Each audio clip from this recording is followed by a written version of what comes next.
కోనసీమ తిరుమల ఆత్రేయపురం మండలం వాడపల్లి శ్రీ వెంకటేశ్వర స్వామివారి దేవస్థానం హుండీ ఆదాయం భారీగా పెరిగింది.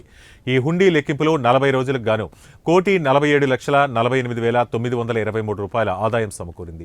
దేవస్థానం కార్యనిర్వహణాధికారి డిప్యూటీ కమిషనర్ నల్లం సూర్య చక్రధరరావు ఆధ్వర్యంలో ఉదయం స్వామివారికి ప్రత్యేక పూజలు నిర్వహించిన అనంతరం హుండీలు తెరిచి లెక్కింపు ప్రారంభించారు. అలాగే 19 గ్రాముల బంగారం, 890 గ్రాముల వెండితో పాటు 50 విదేశీ కరెన్సీ నోట్లు స్వామివారికి సమకూర్చారని కార్యనిర్వహణాధికారి చక్రధరరావు తెలిపారు. ఈ కార్యక్రమంలో దేవస్థానం మాజీ చైర్మన్ కరుటూరి నరసింహారావు, ఉప సర్పంచ్ పోచిరాజు బాబురావు, అర్చక స్వాములు, శ్రీవారి సేవకులు, బ్యాంక్ అధికారులు పాల్గొన్నారు.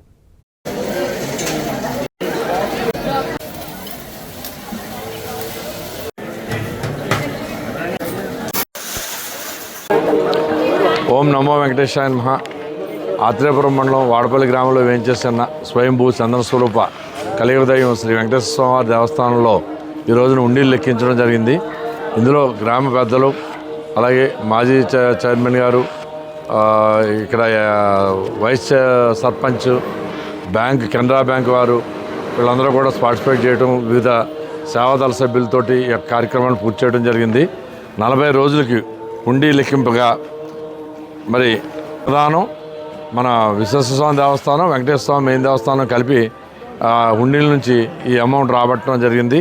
1,48,48,923 రూపాయలు. అలాగే వెండి 890 గ్రాములు, బంగారం 18 గ్రాములు కూడా రావడం జరిగింది. విదేశీ కరెన్సీ నోట్లు 50 నోట్లు రావడం జరిగింది. భక్తులందరికీ కూడా